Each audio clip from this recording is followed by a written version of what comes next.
All right, everybody. We're going to be transitioning towards our last session of the day, but don't forget there's a reception afterwards.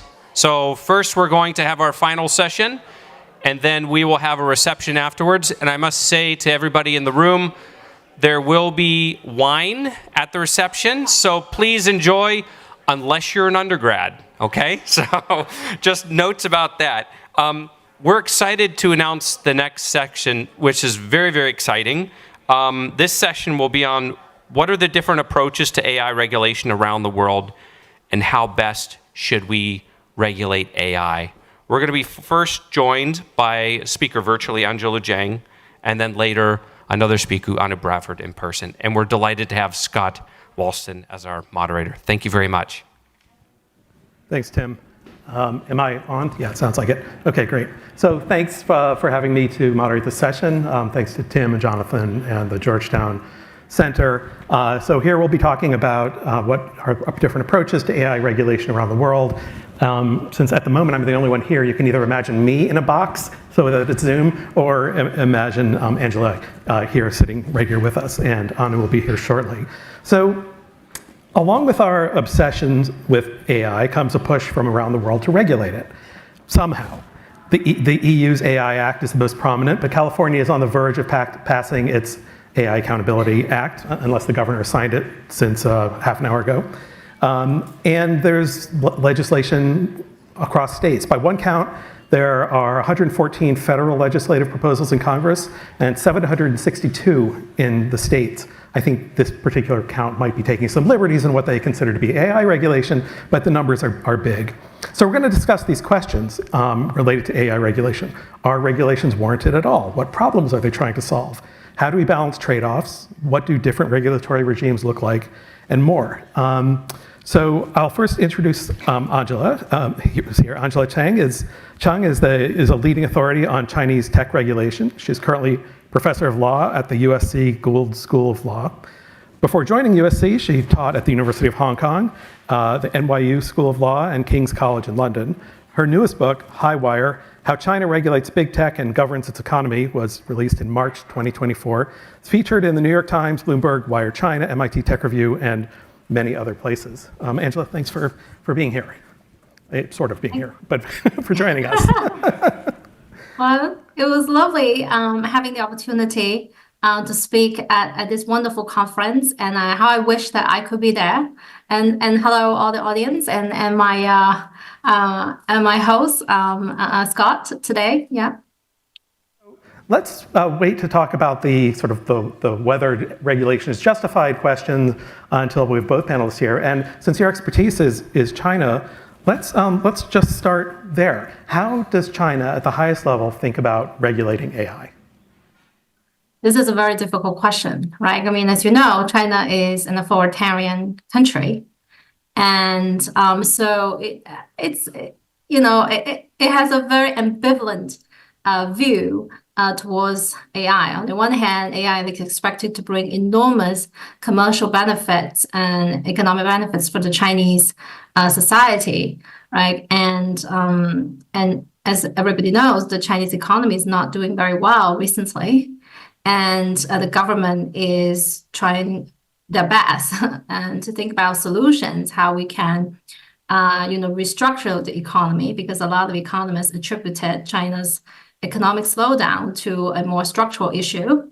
And so the government has recently introduced this new buzzword called New Quality Productive Force, where AI is highlighted as one of those productive force that can help upgrade the Chinese economy and help it, go through this painful restructuring and can forge ahead with its economic reforms. So the government is counting a lot on AI. Because economic growth, after all, matters hugely for the performance legitimacy of the Chinese Communist Party. But on the other hand, as an authoritarian government, it is also inherently insecure about information control, and particularly with the emergence of ChatGPT-like services, it become more and more difficult for the Chinese data authority to to conduct censorship and control of AI generative output, right? I mean, so not surprisingly, China became the first jurisdiction to introduce rules to regulate generative AI. So as you may recall, last April, just 6 months after ChatGPT emerged in 2023, China already introduced a set of measures to regulate generative AI. And in August last year, China already adopted this law. And so that makes China really the first country in the world to regulate AI. And by the way, China is, as far as I know, the only country that has mandated a licensing requirement for firms that need to introduce generative AI services to the public, right? I mean, so we have a lot about EU's AI Act, US executive order. You don't find this kind of ex-ante requirement in those laws, but you do have that in China. So in China's interim measures to regulate generative AI, there is a specific provision that require firms to conduct a security assessment before introducing services to the public. And that, is equivalent to an ex-ante. You need to gain an ex-ante approval before you offer services to the public, right? I mean, so in a way, China is also very strict with the way it controls AI. So it's an extremely delicate balance, just like the cover of my book, right? I mean, there's a man walking on high wire, and China is walking on high wire in trying to control and manage AI services. About this. So in the West, most regulations or proposed regulations maybe focus on risks, defined different ways depending on who's doing it. Maybe some issues in privacy and copyright. And in China, it seems that they focus more on insults to the state or challenges to the Communist Party. Is that where the regulations are focused? Is it more about that than about what we might focus on here?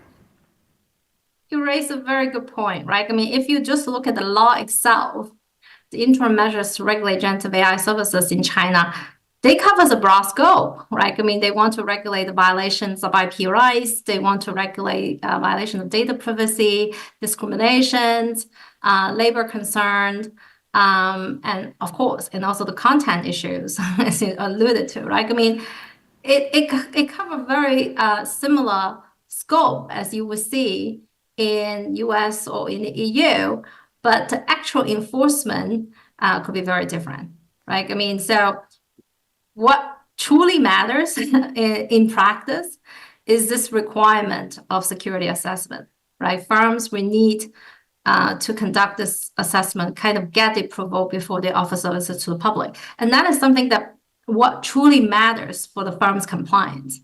With regard to everything else, it's more of a secondary issue because it really depends on how the authority enforce the law, how intense is the enforcement, right? I mean, with that, the government authority have a lot of discretion in deciding what to do, right? I mean, so right now, because the policy priority is on growth and development, right? I mean, in fact, there is a saying that failing to growth AI is the biggest threat to our national security, right? When you have that overriding national agenda, it's hard, for agencies to commit to very serious and intense enforcement, right? I mean, so despite the fact that, you see, NVIDIA recently just yesterday received DOJ subpoena and was subject to antitrust scrutiny in both the US and the EU, right? I mean, OpenAI and has been investigated by almost every data authority in Europe, right? And there's a lot of things going on in the US and a lot of litigations, IP litigation are mounting. You don't see this kind of activities in China. Very quiet, right? I mean, it's not that China is lack of this type of law.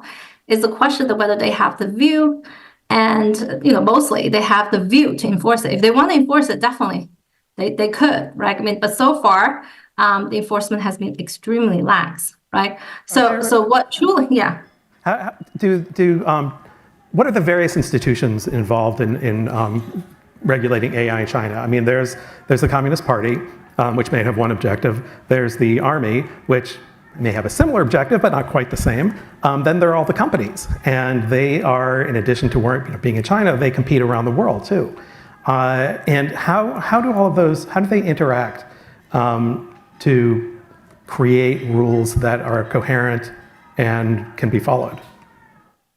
Very good point, right? I mean, for the most part, the Chinese enforcement relies very heavily on the administrative authority, unlike in the US, which is a very decentralized enforcement system where actually the judiciary plays a very important role. So you have a lot of private litigations. But in China, you rely mostly on the bureaucracy to enforce the law. And you also make an excellent point that the firms themselves are also, self-enforcing to some extent because they self-regulate, right? I mean, they also an important actor. And although, as we all know, right? I mean, they lack sufficient incentive to properly regulate themselves. So you really need to rely on the public authorities. And China has a huge bureaucracy, right? And because AI has such wide application, it touches upon all sorts of regulatory functions of different authorities. So there's a patchwork of authorities in charge of regulating AI services, right? I mean, and there are sector regulators. If you think about autonomous driving or facial recognition, there's also data regulator, antitrust regulator, and a labor regulator. All of them will have some sort of monitoring function over these over AI services. But in practice, because as I said, everything else is quite secondary, right? Whether we're talking about IP or data privacy is secondary right now, right? Because we want to drive growth.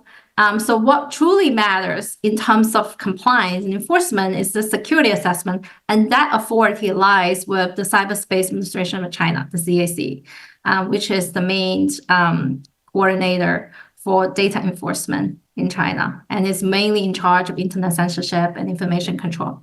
This question might veer a little bit away from definitely the focus of your book and your expertise, but how do these affect AI development in China? I mean, if you're focused on making sure that you don't say things that offend the Communist Party, I mean, do you want to be the one whose model hallucinates something? And so how much risk are people willing to take in this setting? Well, I mean, what I have seen in practice is that firms are on the side of caution. They put in a lot of filters in the AI output, so you don't really hear the answer, period, right? I mean, firm will really want to err on the side of caution. They don't, and by the way, it's not like the first time they have to conduct this kind of self-censorship. They have been doing this all the time, as long as your online internet services in China, right? I mean, one of the very important compliance burden you have is content moderation. I mean, this is the fundamental bottom line of your business. Otherwise, the CAC will knock at your door, right? I mean, they can shut you down, right? They can deprive your license to conduct online services in China, right? That was the whole point why foreign companies like Google and this kind of companies, they found it impossible to operate in China because they found it difficult complying with this kind of requirement. And that's interesting. So does that mean that the versions of ChatGPT, from Chinese companies that are available in China are much less powerful than the ones available here or in Europe because companies are much more hesitant to release them?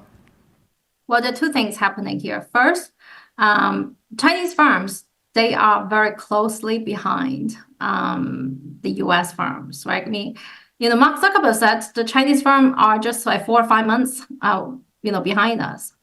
And specifically when you talk about, specific AI application, if you talk about facial recognition, China is the best, right? I mean, but when you talk about ChatGPT, China may be 2 years behind. But if you talk about text to image or text to video, China may be very, very close, right? I mean, you can see Kuaishou recently released this text to video application was very, very close to Sora, right? I mean, and so it's a really case by case, but China is very, very closely behind. So in terms of power, whether China is less powerful, I'm skeptical about that.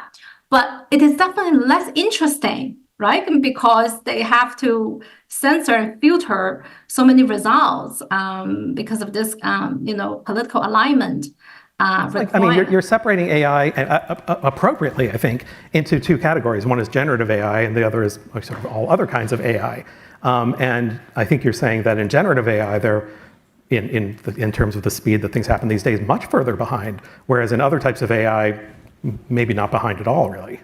Do you think that's true, or am I putting? I don't want to put words in your mouth, but. Well, I mean, there are certain types of AI when we talk about robotics, visions like facial recognition and sounds, voice recognition.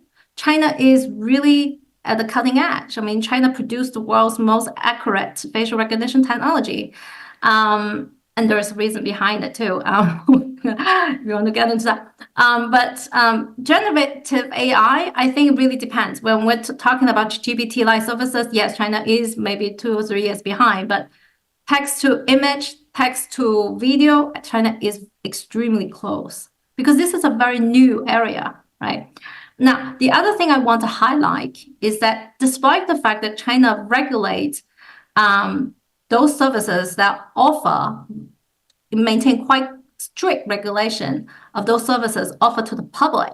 And you can understand where that's coming from because it was concerned that this might disrupt social stability and that can threaten its political control. But China does not regulate if you offer the service for enterprise use. There's a big carve out in the Chinese law that you don't need to conduct security assessment if this service is not introduced to the public. In other words, for instance, Microsoft also offer Copilot services in China. They sell it in China. They don't need to go through any licensing, process, right? They can sell it to any enterprise if they want to. There is a slight problem, however, is when they sell this kind of service to Chinese firm, the firm's data will need to transfer out of China, and that will raise question of cross-border data control, and that could be another regulatory hurdle. But what I'm saying that there is a big carve out here that for industry use, if you'd only create your AI in a lab, right? I mean, if you're not offering to general public, right? I mean, that big carve out does give the room for small and medium-sized Chinese companies to grow and flourish and to innovate. Liability shift then? I mean, if Copilot generates something that the Chinese authorities don't like, is Microsoft responsible for that? If it is not offered to the public, that's not subject to that. Microsoft is offering the service to the public. So then is Microsoft responsible if Copilot does something that would otherwise violate the rules? Well, I mean, then Microsoft will have to get approval first. And there's a question of whether it wants to do that. It probably doesn't even want to go there. But wait, right? but Microsoft has released Copilot, right?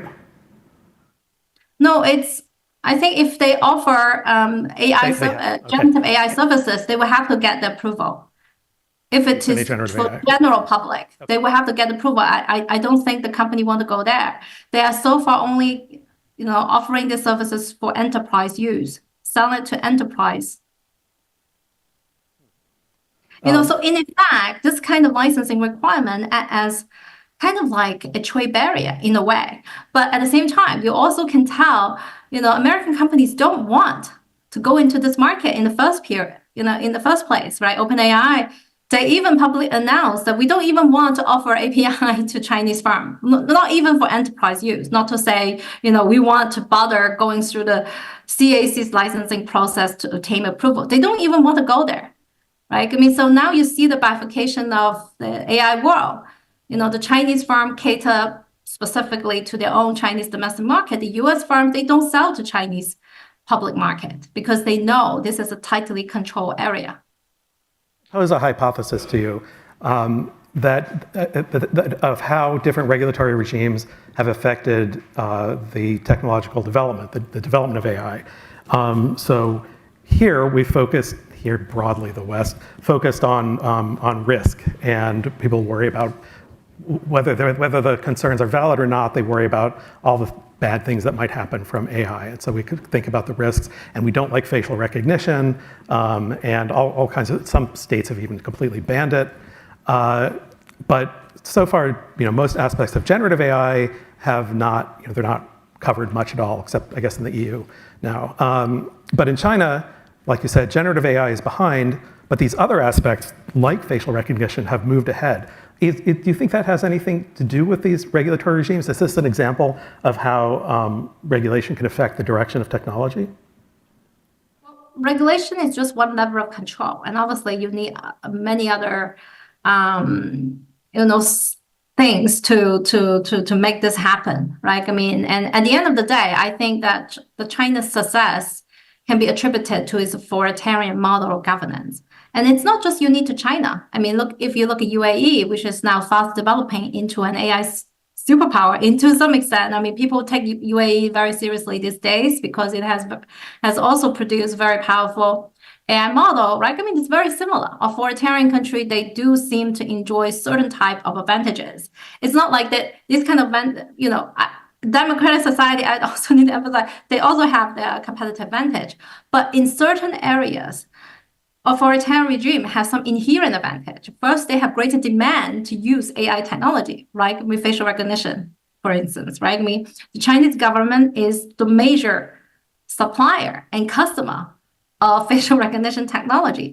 The government, through the procurement contract with the AI firms, offer a lot of data, and also the surveillance data they gather to the firms to train the AI model, and in turn helps the firm because the data is an essential input into the AI models that enable the firm to train very good AI model, and in turn can fuel its commercial success, and that's why it was so good, right? I mean, and so the demand in a authoritarian country, in a way, already put them in an advantageous position, right? Not to mention the supply, right? I mean, on the supply side, a authoritarian country like China or in the UAE, they can do a lot of things democratic country cannot, right? I mean, they can tolerate, certain violations, right? I mean, they can relax the law in a way you wouldn't expect democracy, because democracy would be subject to a lot of constraints in doing that, right? I mean, UAE touted itself as,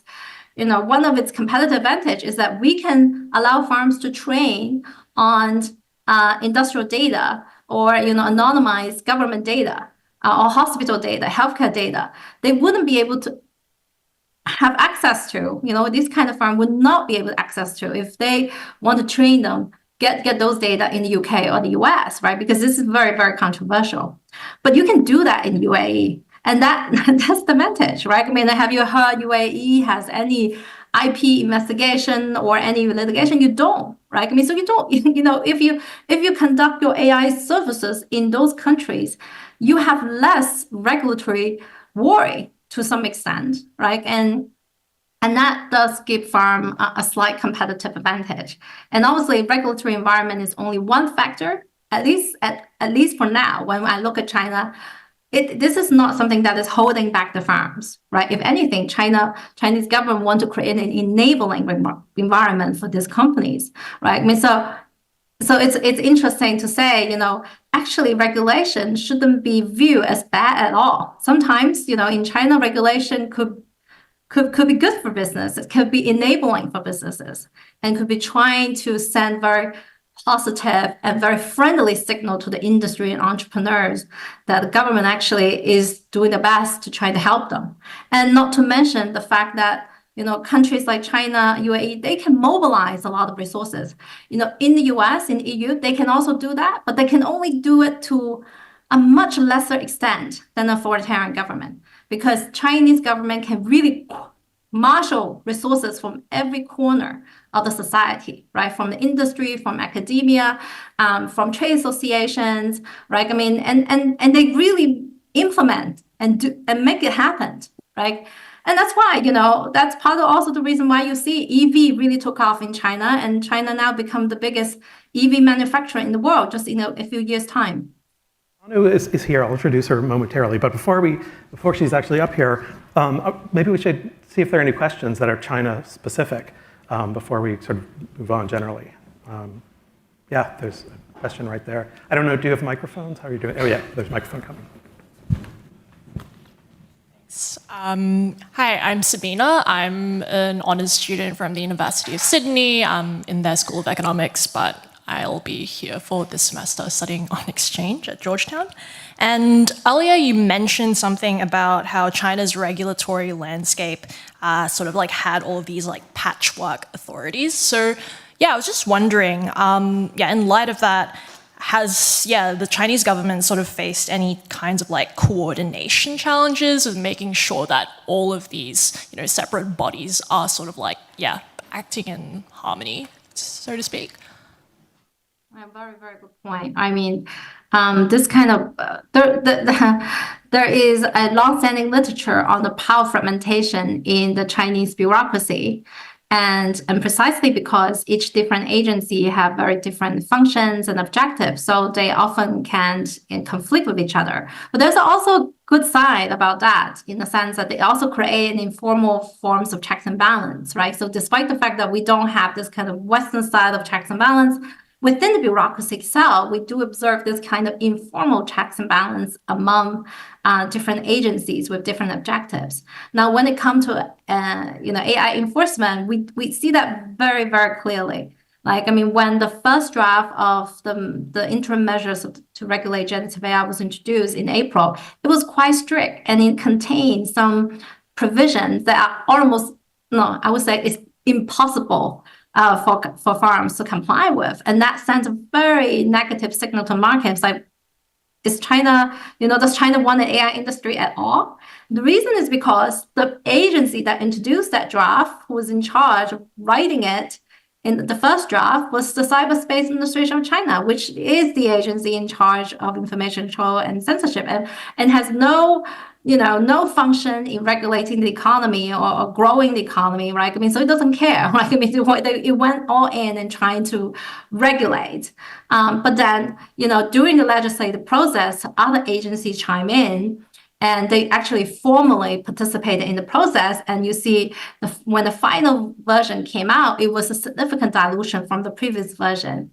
And that shows the other faction within the bureaucracy, this pro-growth faction, particularly represented by several powerful agencies like the Ministry of Industry and Information Technology, the Ministry of Science and Technology. These agencies, they're in charge of forging ahead with China's AI development, right? I mean, so their input and participation in the legislative process completely changed the game, and you can see the law was very it's deviate a lot from the previous version. So they significantly watered down a lot of the strict provisions, and they also include some very, very friendly language, including explicit provision in saying that we're going to adopt a very cautious and tolerant approach in regulating this technology. So you can see, let me stop you for a second here, because Anu is here, and let me introduce her.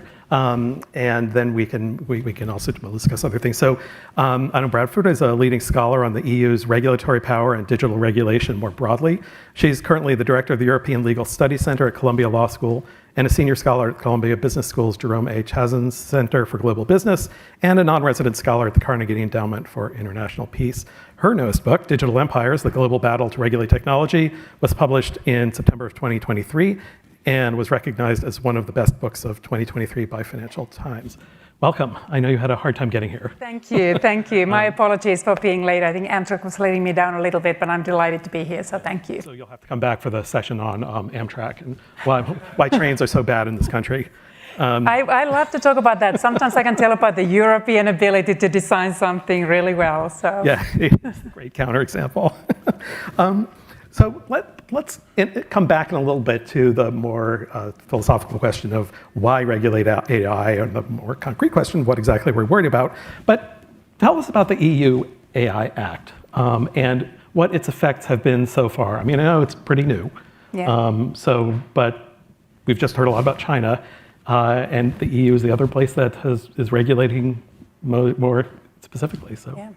Yeah, so the EU did what we all expected the EU to do, what the EU has shown itself as very capable of doing, which is leading the way with something very ambitious and potentially globally relevant. So the EU has always been at the forefront of regulating digital technology. It was the one with the GDPR, the General Data Protection Regulation, that first really went ahead in a significant way to restrict the conduct of companies and their data to protect individuals' privacy.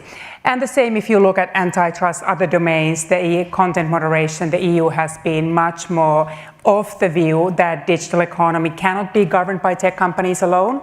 So it wasn't at all unexpected that when it came to advances in AI, the EU felt the need for the government to step in. So here the EU introduced the world's first binding horizontal AI Act. I'm sure Angela has spoken about China having been very active here as well, but it's quite different. Whereas China has done this kind of on a piecemeal fashion, let's look at the algorithms, let's look at the deep synthesis technology, let's look at generative AI. The EU tried an approach where it's really pursuing a comprehensive AI regulation. So here, the EU's regulation, as you said, is very recent, so it's very hard yet to assess how it's performing in practice.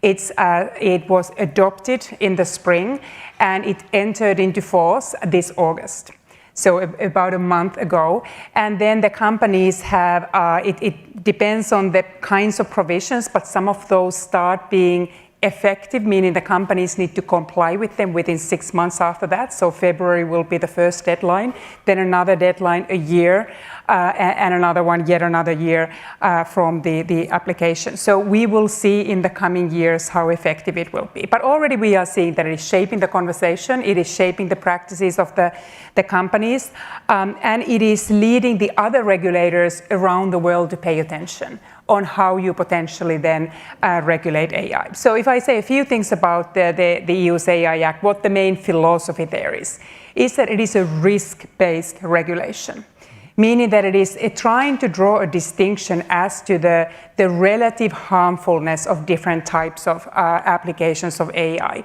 and then adjusting the regulatory obligations in accordance to that level of harm. So there are 4 categories. We think about AI that really presents minimal risk. The EU is not worried if the Netflix is using AI to look at your past practices and predicting what kind of movies they ought to recommend for you. So that's not the EU's concern. The EU is concerned about mainly 2 categories, which is this unacceptable risk, certain types of AIs that are not at all accepted in the EU market. So AI that is altogether prohibited. And then the second category, which is, I would say, even more important because it's broader in scope, is so-called high-risk AI.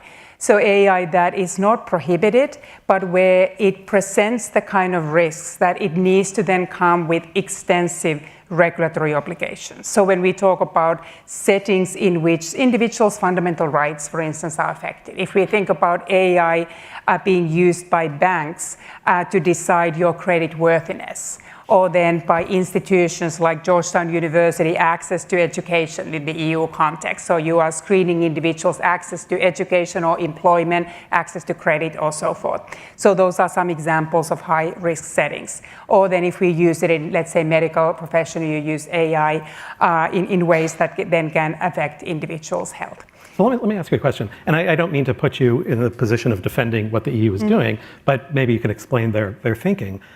So, you know, an example. So one of the examples was a bank using AI to determine your credit, but AI also can allow credit for people who otherwise wouldn't get it, and that does happen too. So they're willing to dismiss the benefits because of the costs that they see. And I mean, is it just consistent with their precautionary principle approach to regulation that they're going to emphasize, more heavily weight the costs than the benefits? I would say that the EU has tried very hard to strike the balance in not discouraging the beneficial development of AI.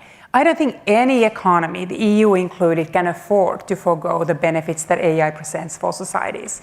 So that's why I wouldn't say that the AI regulation is overly drastic. Yes, it sets a high standard, but it is really trying to rather provide the kind of framework that is more targeted in focusing on the kinds of risks that are real, that are present, and that are predictable. And yes, it is in line with this precautionary principle that I think EU generally is more prepared to start regulating even if we don't yet have certainty that all those harms are materializing. But it's trying to influence the AI development to the direction that we can, if not altogether eliminate, we can minimize those harms. So, I mean, we have seen some effects already.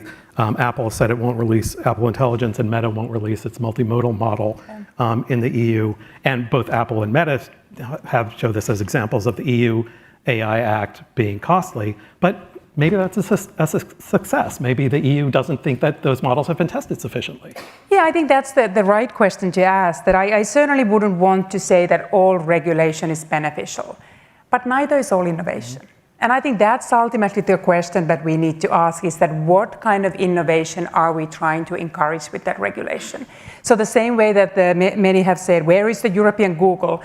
Do the Europeans really want a European Google if they are uncomfortable with the surveillance capitalism model of Although the they company? seem very happy with the American Google. Yeah, so they seem very happy with the European in terms of using.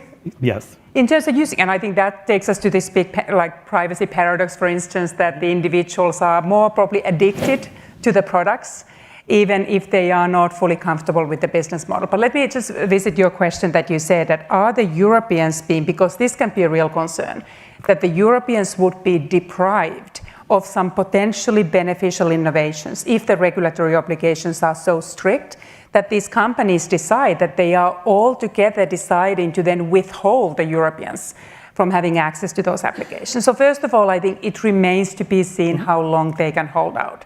So this, you remember when Meta launched Threads application, and it was supposed to be a big competitor to X. It probably hasn't quite taken off the same way that we expected it first to be doing. But then Meta said, we're not going to launch it in the EU. And there was a big question that, is this now an example that the Europeans have taken the regulation too far?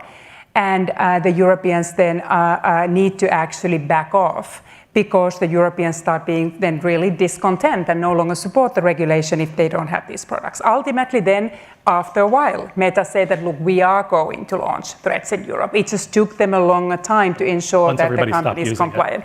Partially, but I think there are a couple of reasons why it's very difficult for these companies to forego the European market, despite if they are discontent with some of the regulations. So first of all, it is still one of the largest and wealthiest consumer markets in the world. And depending on what your business model is, if your business model relies on advertising revenue, then per user advertising revenue is very high in Europe. And then you would need to ask, where do you make up for that lost revenue? Well, you cannot exactly go to China if China is banning your ability to operate on that market.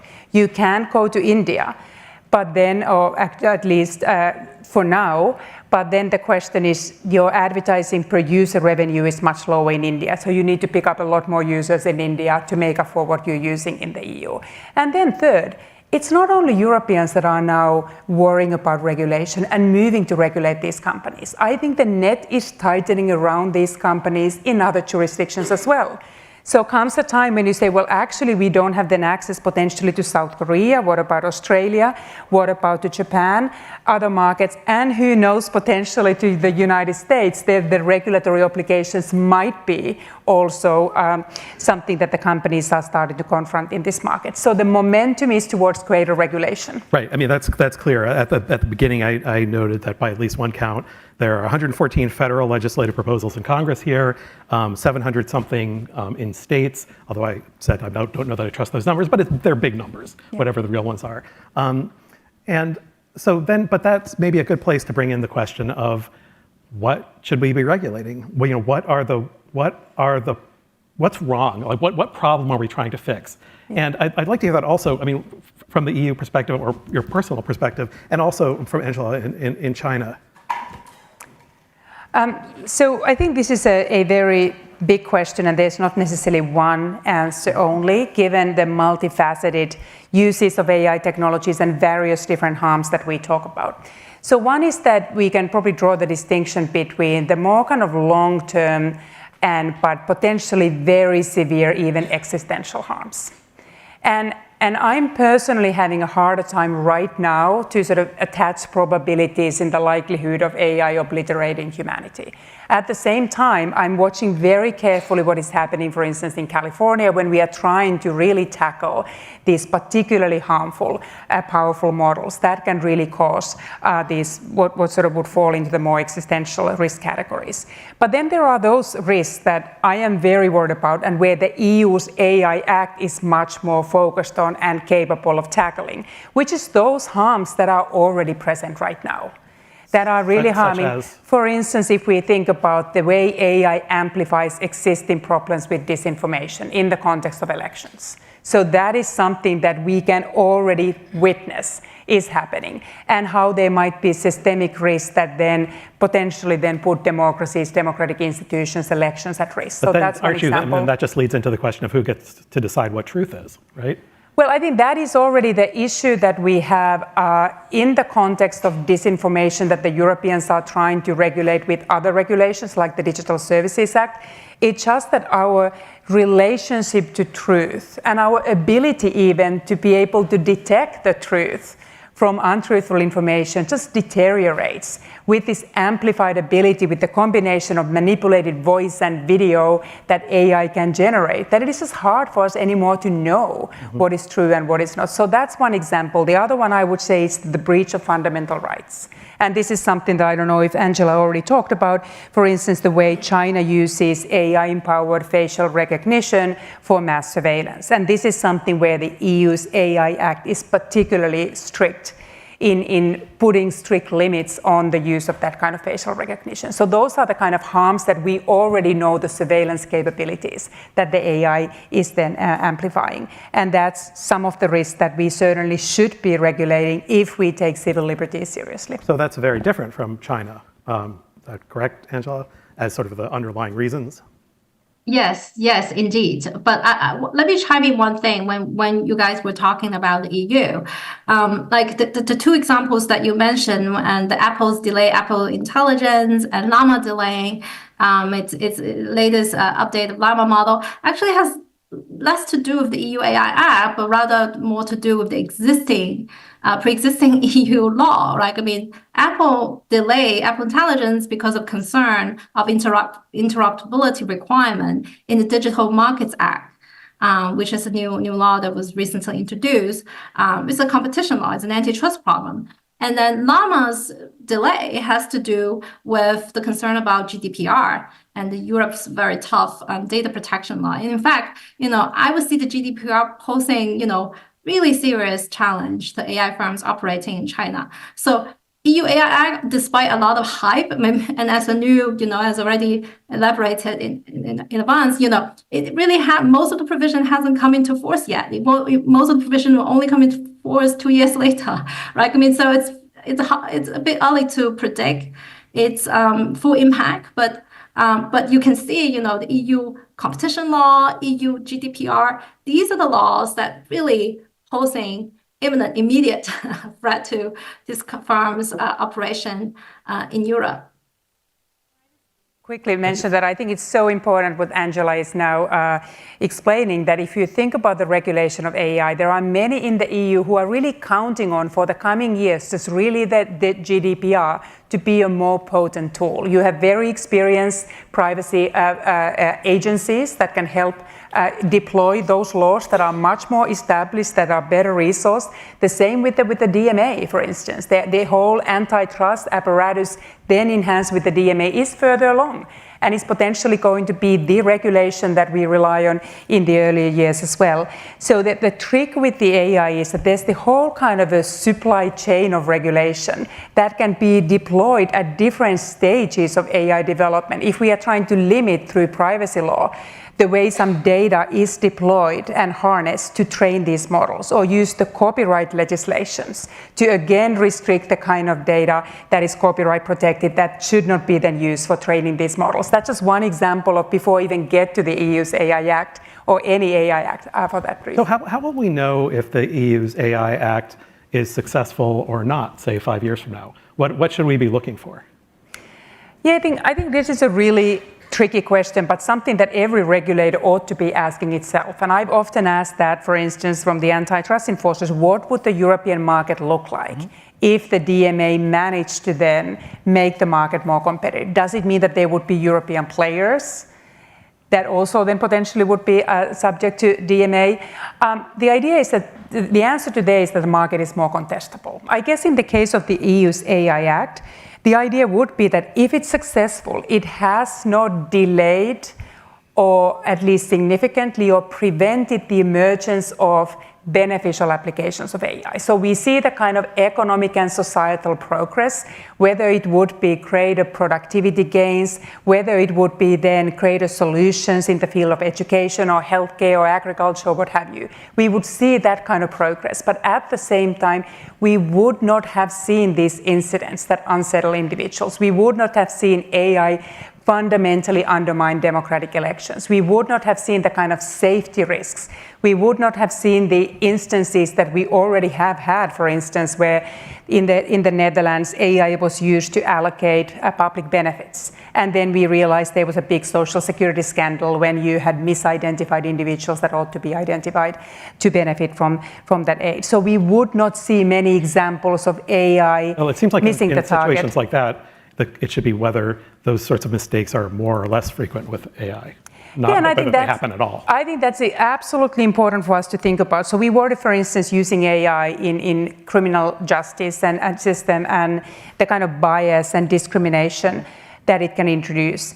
The point of comparison is not to think that human judgment is infallible without bias. We know it's bad. And I think that's one of the hard questions is that even if we think about that autonomous driving where the AI can be very helpful, does it lead to accidents? So what is the rate of accidents when humans are making those calls? So I think ultimately the goal is for that reason is that neither humans are perfect, neither are the machines. And that's why currently I think the thinking has been, and this is very important in European thinking, is that they want human to be in the loop. Mm-hmm. They want humans to be ultimately able to override the decisions of the AI. It's a little bit the way that tech companies themselves are often referring to AI as co-pilot. So as opposed to really ceding the decision to autonomous decisions made by AI technology, by these models themselves, that you want the humans to be able to still in charge and in control while being assisted by AI. That leads to the question that, of course, everyone asks. What happens if we regulate AI in a way that China doesn't, and China moves ahead with its development and we fall behind? I mean, there are so many ways you can interpret that question, and so many, what does it mean to be behind and ahead? But how should we take into account potentially foreign adversaries' developments? I think this is exactly the geopolitical context that makes regulation so difficult, that everything happens sort of in the shadow of the US-China tech war that is in many ways escalating, and that I think many members of Congress just feel they cannot afford to ignore. So there is this sense that if we are holding back our technological development, we are foregoing the gains that are essential to maintain our economic position, but also our geopolitical leverage. Increasingly, AI is incorporated into military technologies, and that's why the stakes just feel so existential. And this is why I think it's really interesting that China has still felt the need that it needs to regulate, and it does regulate, whereas in the United States there is a very different conversation about tech regulation. There's certainly no longer the kind of techno-libertarianism at its purest form, whereby everybody would be just saying that, look, this only has benefits, this only creates progress, we don't need to regulate. I think there is a heightened awareness of the need to regulate. Look at even California's this AI bill, which is now a big decision for the governor, whether that will be actually signed or not. But that shows there's real concern about AI, but at the same time, the US remains concerned about potential negative effects in innovation if we have some kind of moratorium or if we somehow just slow down the US development. So, Angela, does this sort of the reverse concern matter at all in China? Do Chinese authorities worry about how regulation might affect China and Chinese companies relative to Western companies? I mean, so they can move ahead in facial recognition, but as we talked about, generative AI maybe is further behind. Generative AI at the moment doesn't have any military capabilities, but we don't know what will happen with it. Do they worry that controls on generative AI may lead to some kind of comparative disadvantage, the same way that the US? Yeah, definitely, right? I mean, that was why there was this slogan called "Failing to develop AI is the biggest threat to our national security," and that kind of become like the general theme at the moment for the industry. But the interesting dynamic here is that yes, although the Chinese government is a lot of agencies are rather reluctant to impose very strict regulation on generative AI or AI technology in general for fear of stifling growth. But the US government is very interested in regulating Chinese AI through a lot of export restrictions and control, right? I mean, and in fact, and that has become the biggest bottleneck for China's AI growth. Had the US not imposed so many restrictions for Chinese firms to access the most advanced chips from NVIDIA, I would think that Chinese firms have already produced, very cutting edge large language models that can be on par with the US firms because the AI capability are extremely close. So this is, the US is, debatable whether the US is serious about regulating its own companies, but it's definitely serious about regulating Chinese companies. We should take questions, but before we do, we've been talking about how AI regulations will affect firm innovation and development and investment in AI, but it doesn't seem like it is so far. I mean, every day we hear about more being invested in AI and new firms and NVIDIA and so on. How do you interpret that? Is it that the regulations are unlikely to be binding in any way, or that maybe investment would be much higher without? I mean, obviously we can't know the counterfactual, but the two arguments are not quite consistent. No, it's interesting. I think partially there can be multiple explanations. Some companies are betting on the pretty solid track record in US Congress in not legislating. Like the paralysis will continue and there's a lot of bills. Right. Exactly, but nothing really will, they just don't amount to a much. So that's, I think, one thing you can say. In the EU, they cannot really count on EU not regulating them. So it's easier for Sam Altman to go to Congress and say, please regulate us, because he knows nothing happens. He doesn't say that in Europe because the answer is yes, we are on it. But I think what they can bet on in Europe is that the Europeans haven't always had a very good enforcement record, even with the GDPR. The Europeans are better at generating regulations than enforcing them. So there's probably still some degree of whether it's hope or just kind of a rationally looking at the European track record and saying, yes, we're going to see these laws, but they are only going to be enforced so fast and so far. Because also one thing, this is the difference to China, that it's one thing when the China decides that it's time to crack down on the big tech companies, China can do that. In Europe, there is due process, there's independent courts. These take a long time and everything is litigated for a reason. Because the Europeans are not willing to forego those rights that the tech companies have, and the tech companies know that they can delay, and that can be a long time in the development of AI. A lot can happen up until those regulations are fully constraining on these companies. So that might be one thing. But at the same time, I think these tech companies realize now that this is not just some European conversation that is going to go away.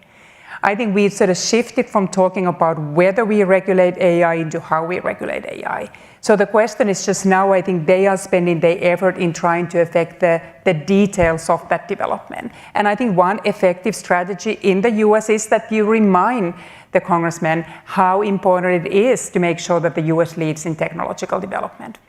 And in the EU, then the question is how much can they lobby into weaken the enforcement resources and the kind of focus of the enforcement that is now going to evolve in the coming years.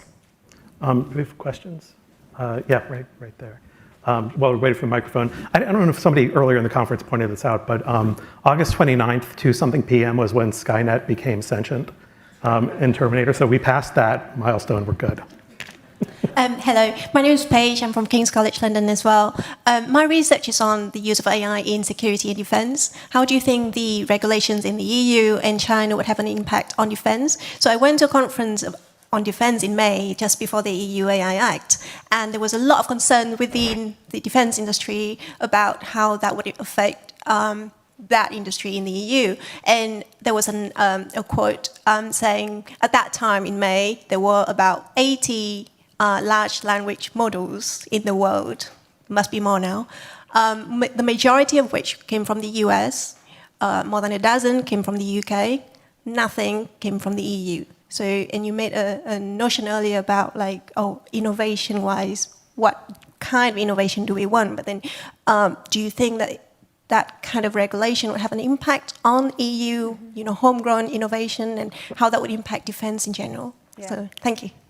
So I thank you so much for the question. So one thing, there's very little influence on defense as such because military applications are outside of the scope of the EU's AI Act.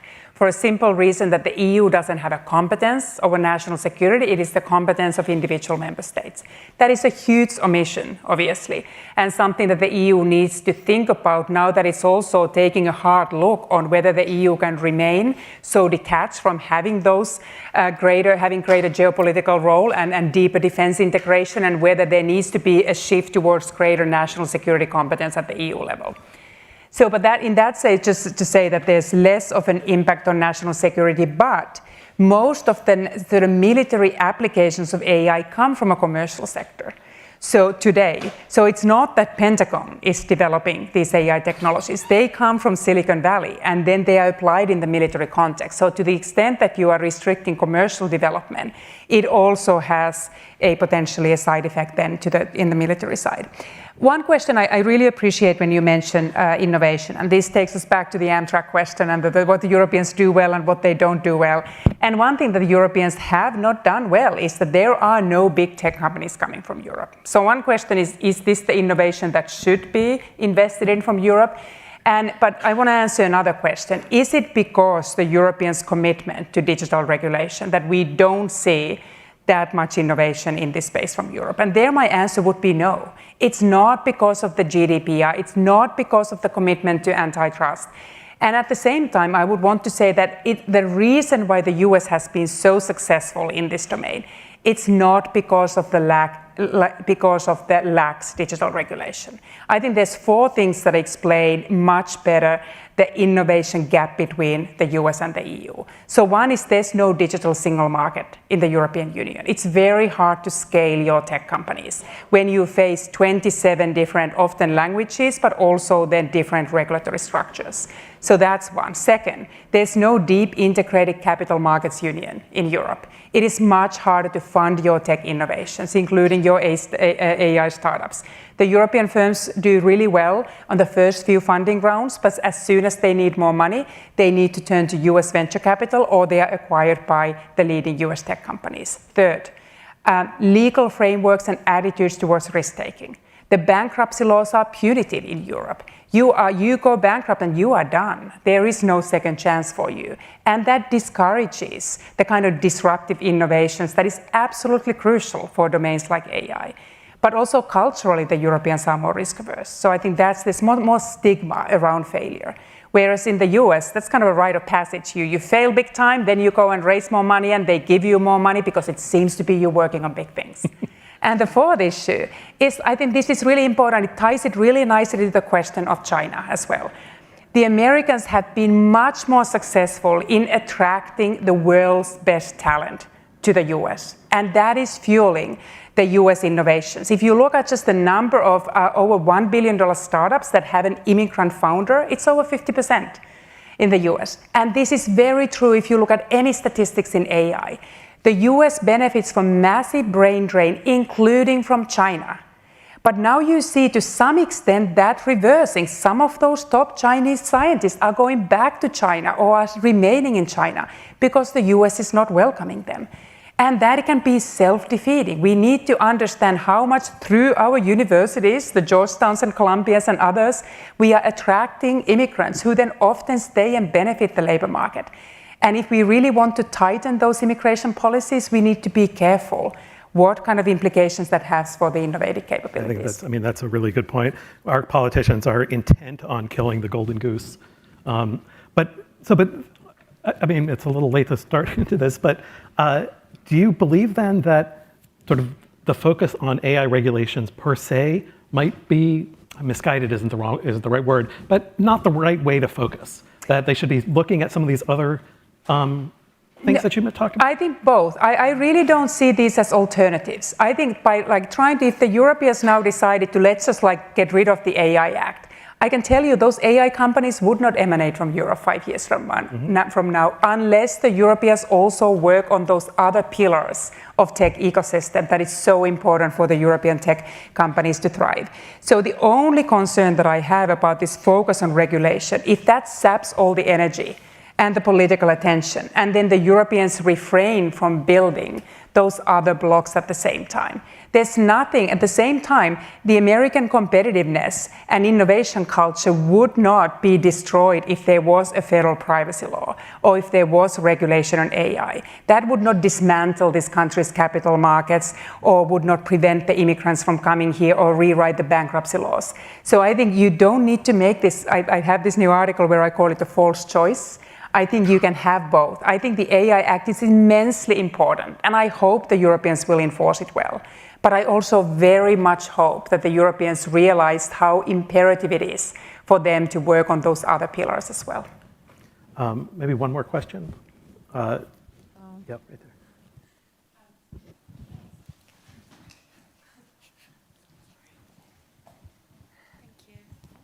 Well, thank you very much for the discussion. It was very interesting to hear from the China and the EU's perspective.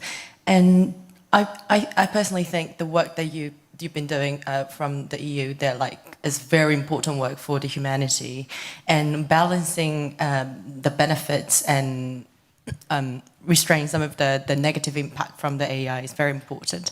What we're witnessing right now in South Korea is increasing crimes with the deep fake crime. So last week there was a newspaper about how this guys from the top Korean university has actually used those deep fake tools to create the inappropriate videos using the face of their classmates. Yeah. And in the past it was more about the CEO of Samsung will come out in an advert. It's a fake one, but then using the deep fake to invest in this. But now it has the impact is actually is the individuals, the university students who are suffering from the advanced technology.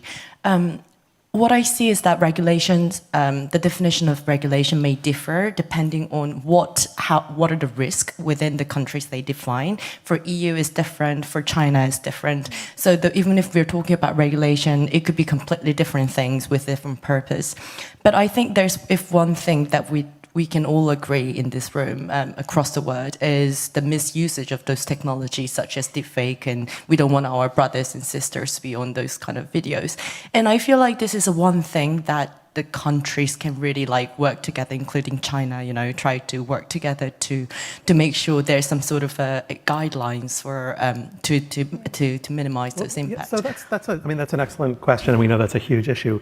So maybe just to sum it up, or as a way to end it, do you think, is that the kind of thing that requires specific AI regulation, or that that there are other rules that we need to be enforcing a lot more rigorously than before? Yeah, so there are still rules around, depending on the sort of specifics of the cases, can be about privacy or defamation or other rules like that work there, or disinformation.